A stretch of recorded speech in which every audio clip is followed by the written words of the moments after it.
राधा कृष्णा वाणी पाठ 16। जीवन में हम कई लोगों से मिलते हैं। आप भी ऐसे कई लोगों से मिले होंगे जिन्होंने स्वयं को असफल मान लिया हो, निराश हो चुके हो, जिन्होंने ये स्वीकार कर लिया है कि इस जीवन में उनसे कोई कार्य हो ही नहीं पाएगा, वो कुछ कर ही नहीं सकते, किसी कार्य के वो योग्य ही नहीं। किंतु ऐसा नहीं है। इस संसार में ऐसा कुछ भी नहीं है जो योग्य नहीं है। कोई ऐसा अक्षर नहीं है जो किसी मंत्र का भाग ना हो, कोई ऐसी जड़ी बूटी नहीं है जो औषधि ना हो, कोई ऐसा विष नहीं है जो समय आपने पर अमृत ना बन जाए। और इसी प्रकार कोई व्यक्ति अयोग्य नहीं होता, उसे अयोग्य बनाती है उसकी सोच। इसीलिए स्वयं को जानो, जान जाओगे कि आप क्या हो। अपने अंतर्मन को जगाए, आप देखेंगे कि जिस संसार की नींव ही बनी है आशा से, उस संसार में निराशा, हताशा और हार जैसा कोई भाव अस्तित्व ही नहीं रखता। राधे राधे। राधा कृष्णा वाणी पाठ 17। यदा यदा हि धर्मस्य ग्लानिर्भवति भारत अभ्युत्थानमधर्मस्य तदात्मान सृजाम्यहम्। जब जब धरती पर पाप पड़ता है, धर्म की हानि होती है, तब तब मैं आता हूँ। ये तो आप सब जानते हैं, किंतु क्या आपने कभी सोचा है कि क्यों मैं इस धरा का जीव बन के ही अवतरित हुआ? क्यों मैं मनुष्य के रूप में आपके बीच में रहता हूँ? आज बताता हूँ। संसार में पाप और पुण्य संतुलन में चलते हैं, किंतु जब पाप सीमा से आगे बढ़ जाता है, मुझे यहाँ आना ही होता है। कारण ये है कि आप मुझे भुला देते हैं। चौंकिए मत, मैं आप ही में बसता हूँ, बस आप स्वयं के भीतर बसे परमात्मा को भूलने लगते हैं। इसीलिए मुझे आना पड़ता है, आपको ये बताने की सारी शक्ति आप में ही समाहित है। पर आप क्या करते हैं?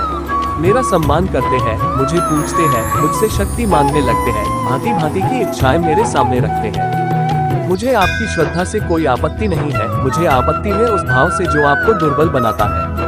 परमात्मा में श्रद्धा रखिए, किंतु स्वयं की आत्मा पर भी विश्वास रखिए, क्योंकि इस संसार में ऐसा कुछ भी नहीं है जो आप नहीं कर सकते।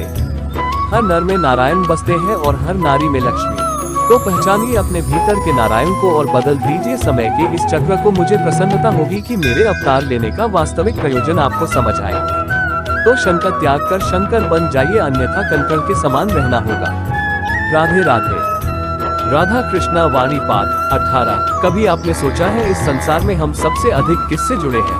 अब कोई कहेगा माता पिता, कोई कहेगा मित्र, कोई कहेगा पत्नी, तो कोई कहेगा संतान। नहीं, यदि इस संसार में हम किसी से जुड़े हैं तो वो है समय। समय ही हमारा भूत है, समय ही हमारा वर्तमान है और समय ही हमारा भविष्य। और हम क्या करते हैं? सबसे अधिक जुड़े समय को, सबसे बहुमूल्य संपत्ति को हम नष्ट कर देते हैं। कोई भविष्य के ऊंचे सपनों को बुनता है, कोई बीते कल को कोसता है, किंतु तनिक सोचिए, बीता कल आपके सोच विचार करने से बदलने नहीं वाला। और भविष्य के विषय में सोच विचार करके यदि आप अपना वर्तमान नष्ट कर देते हैं, तो आपका भविष्य भी बीते कल की भांति ही होगा। इसीलिए आज के विषय में सोचिए, उसे उत्तम बनाएं। आपका भूतकाल और आपका भविष्य अपने आप उत्तम हो जाएगा। राधे राधे।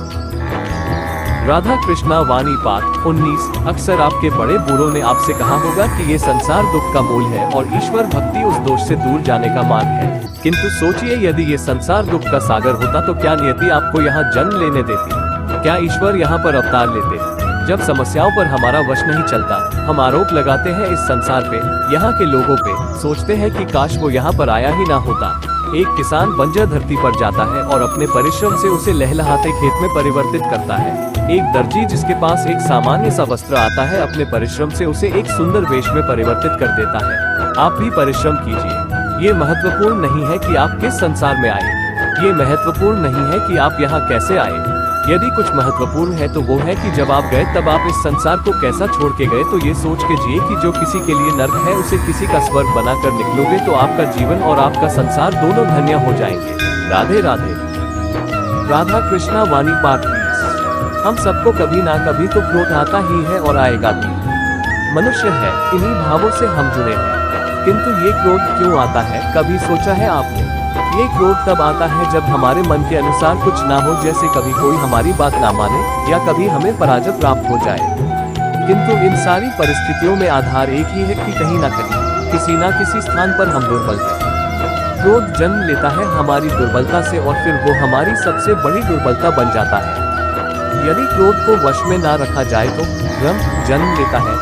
यदि भ्रम को वश में ना रखा जाए तो विवेक व्याघ्र होने लगता है। और यदि व्याघ्रता को वश में ना किया जाए तो व्यक्ति का तर्क ही नष्ट हो जाता है। सोचने समझने की शक्ति शून्य हो जाती है और फिर उस व्यक्ति का पतन हो जाता है। इसीलिए अपने क्रोध पर वश में रखें और अपने मन को शांत होने के लिए कहें। राधे राधे।